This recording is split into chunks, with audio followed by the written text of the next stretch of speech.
Hello friends, कैसे हैं आप। मेरे यूट्यूब चैनल में आपका बहुत बहुत स्वागत है। आज मैं आपको डिस्कस करूंगा basic mechanical engineering unit 1 engineering materials में भी ये टॉपिक है, मैकेनिकल प्रॉपर्टीज ऑफ मटेरियल्स। इसकी कुछ प्रॉपर्टीज़ मैंने अपने पिछले वीडियो में बनाया हुआ है। अब इसके आगे कुछ प्रॉपर्टीज़ का आज मैं आपको डिस्कस करूंगा। तो चलिए स्टार्ट करते हैं। Mechanical properties of engineering materials, तो जिसमें हमने कुछ प्रॉपर्टीज़ को पहले डिस्कस किया है। स्ट्रेंथ क्या होता है, हार्डनेस क्या है आपकी, वो सब मैंने अपने लास्ट वीडियो में डिस्कस किया हुआ है, जिसको आप मेरे चैनल को सब्सक्राइब करके वहाँ से आप लोग देख सकते हैं। चलिए मैं स्टार्ट करता हूँ। नेक्स्ट है हार्डनेबिलिटी। हार्डनेबिलिटी क्या होता है? It is the ability of material to attain the hardness by heat treatment processing. It is determined by the depth up to which the material becomes hard. The SI unit of hardenability is meter, similar to length. Hardenability of material is inversely proportional to the weldability of the material. तो ये भी एक important property है material की, जो कि similar है length के, या और इस ये इन्वर्सली प्रोपोर्शनल है हमारी वेल्डेबिलिटी के। तो ये भी एक इम्पोर्टेंट प्रॉपर्टी है। नेक्स्ट है brittleness.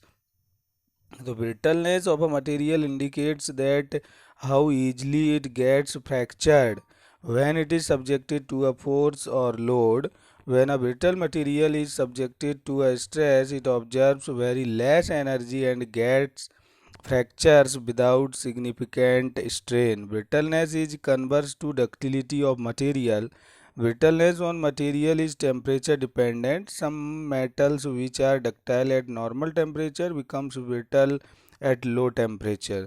So that is the brittleness. Brittleness is inversely proportional to the ductility. Ductile material and brittle material, ये आपको मैंने पहले भी बताया हुआ है कि दो टाइप के मटेरियल मैं यहाँ पर डिस्कस करूँगा, brittle material and ductile material. इसका सीधा सीधा एग्जांपल मैं बताता हूँ. ब्रिटल मटेरियल जो होंगे वो कास्ट आयरन होंगे, ग्लास होगा, ये आपके कुछ ब्रिटल मटेरियल होते हैं. इसी टाइप से जैसे डक्टाइल मटेरियल है वो माइल्ड स्टील है, आयरन है, ये सब डक्टाइल मटेरियल होते हैं. तो जो ब्रिटल मटेरियल होते हैं उनकी हार्डनेस बहुत ही ज़्यादा होती है, जबकि टफनेस जो है वो कम होती है. जबकि डक्टाइल मटेरियल की जो है हार्डनेस लो होती है एंड टफनेस मोर होती है. तो इस टाइप से आप देख सकते हैं. ब्रिटल मटेरियल का बेस्ट एग्जांपल है glass.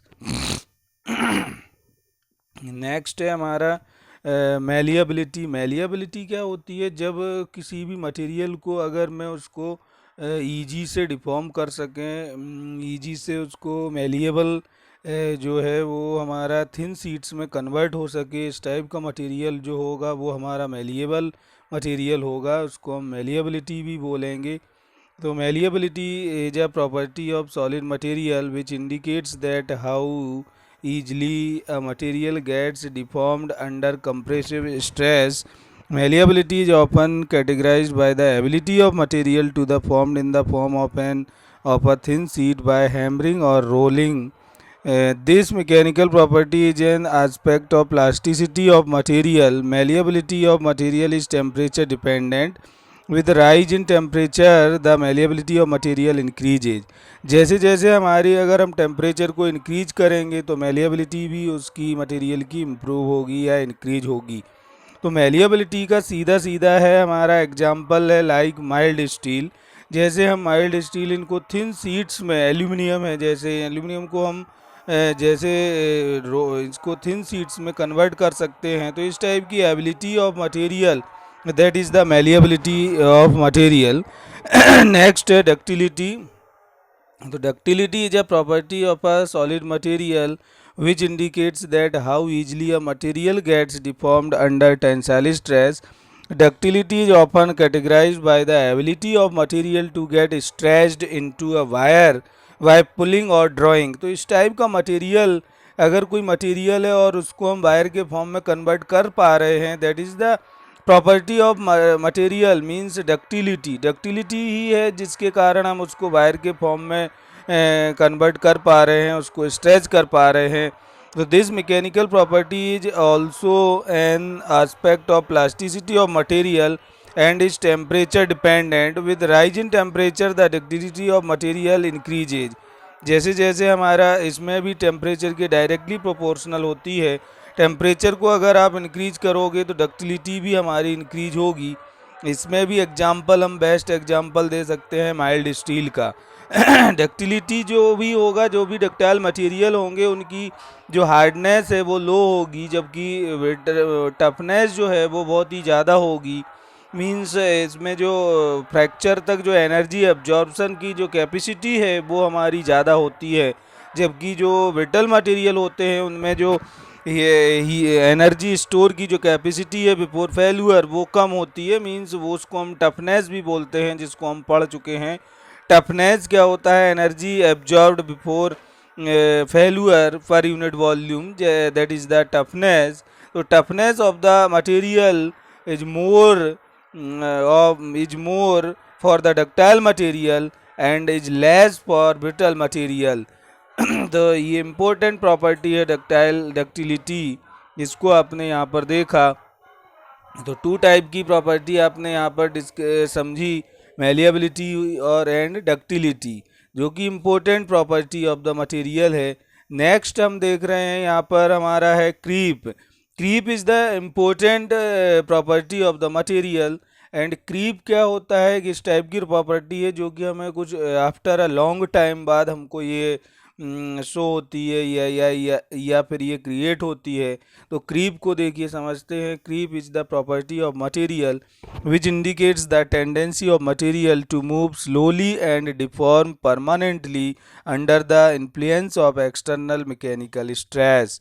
It results due to long time exposure to large external mechanical stress within limit of yielding.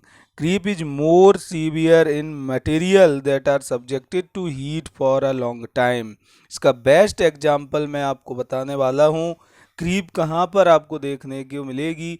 जैसे कि आपने देखा होगा कोई एक पावर प्लांट है, थर्मल पावर प्लांट है, तो वहाँ पर हम देख रहे होंगे जहाँ इलेक्ट्रिसिटी जनरेट होती है तो वहाँ पर हमारे बॉयलर यूज होते हैं। Boiler is a steam generator. तो स्टीम जनरेट करने के लिए हम बॉयलर का यूज करते हैं। तो उस बॉयलर में आप देख रहे होंगे जो वाटर फिल रहता है वो आप for a long period of time के लिए फिल रहता है। उसको जब हम हीटअप करते हैं, नीचे कोल को बर्न करके जब हीटअप किया जाता है तो हमारा जो वाटर है बॉयल होके स्टीम जनरेट करता है। इस केस में हमको क्रीप फेल्यूअर कहाँ देखने को मिलेगा? तो हम देख रहे होंगे कि जब हमारा जो वाटर है वो बॉयलर की जब इंटरनल सरफेस जो रहेगी, उस मटेरियल जो जिस मटेरियल का बॉयलर बना हुआ है उस मटेरियल की जो इंटरनल सरफेस में जब हाई टेम्परेचर का वाटर उसके कांटेक्ट में आता है तो कुछ टाइम बाद, after a long period of time, when a material is subjected to a high temperature, then हमको जो क्रीप फेल्यूअर क्या होगा उस टाइम, जब बहुत ही लंबे समय के बाद हम देखेंगे कि जो बॉयलर है उसकी इंटरनल सरफेस से मटेरियल धीरे धीरे निकलने लगता है, क्योंकि जब वो हमारा हाई टेम्परेचर के कांटेक्ट में है। तो it is the best example of creep. तो वहाँ पर जो फेल्यूअर हो रहा है, जो मटेरियल का निकलना है, जो मटेरियल का क्षरण है, वो हमारा क्या हुआ है, एक क्रीप फेल्यूअर है, उसको हम क्रीप फेल्यूअर बोलते हैं। तो ये एग्जांपल आप देख सकते हैं क्योंकि यहाँ लिखा ही हुआ है कि tendency to material to move slowly and deform permanently under the influence of external mechanical stress. It results due to long time exposure to large external mechanical stress within limit of yielding. And a creep is more severe in material that are subjected to a heat for a long time. तो ये creep की वो creep के जो characteristics है वो है आपने देखे यहाँ पर। तो creep is the most important property of the material. Next हम बात करते हैं रेजिलियंस। तो रेजिलियंस क्या होता है? रेजिलियंस को हम यहाँ पर समझेंगे। रेजिलियंस जो है वो क्या है? It is the ability of material to absorb the energy when it is deformed elastically by applying stress and release the energy when stress is removed means resilience को जब हम अभी आगे स्ट्रेस स्ट्रेन कर पढ़ेंगे तो हम देखेंगे वहाँ जब किसी भी मटेरियल में जो एनर्जी स्टोर होती है before the up to elastic limit mean elastic point तक जितना भी मटेरियल में जो एनर्जी स्टोर होती है उसकी जो स्ट्रेंथ होती है that is the resilience means energy stored up to elastic limit per unit volume that is the resilience. तो रेजिलियंस जो है वो हमारा एक तरीके से इलास्टिकली ही है। इलास्टिकली मटेरियल मीन्स इलास्टिक जो इलास्टिक मटेरियल होते हैं वो हमारे means elasticity means elastic point तक जितना एनर्जी उसमें स्टोर हो रहा है that is the resilience. Proof resilience भी यहाँ पर हम देख रहे होंगे। Proof resilience is defined as the maximum energy that can be absorbed without permanent deformation. The modulus of resilience is defined as the maximum energy that can be absorbed per unit volume without permanent deformation. It can be determined by integrating the stress strain curve from 0 to elastic limit. Its unit is joule per meter cube. Joule is the energy and resilience is the energy per unit volume. तो resilience को मैंने यहाँ पर देखा कि जो energy जो store हो रही है बिफोर इलास्टिक पॉइंट या अप टू इलास्टिक पॉइंट तक दैट इज़ द रेजिलियंस। तो ये भी एक इम्पोर्टेंट प्रॉपर्टी है। नेक्स्ट हम देखेंगे यहाँ पर फटीग। फटीग क्या होता है? फटीग को बहुत ही अच्छे से हम यहाँ पर डिस्क्राइब करने वाले हैं। तो मैकेनिकल प्रॉपर्टीज़ में एक है फटीग। फटीग क्या होता है? Fatigue is the weakening of material caused by the repeated loading of the material when a material is subjected to a cyclic loading। जब कोई भी मटेरियल पर साइक्लिक लोड अप्लाई किया जाता है तो वहाँ जब साइक्लिक लोड अप्लाई करने के बाद जब मटेरियल फेल होता है तो उसको हम फटिग फेलुअर बोलते हैं। तो when a material is subjected to cyclic loading and loading greater than certain threshold value but much below the strength of material means ultimate tensile strength limit or yield stress limit, microscopic cracks begins to form and at grain boundaries and interfaces।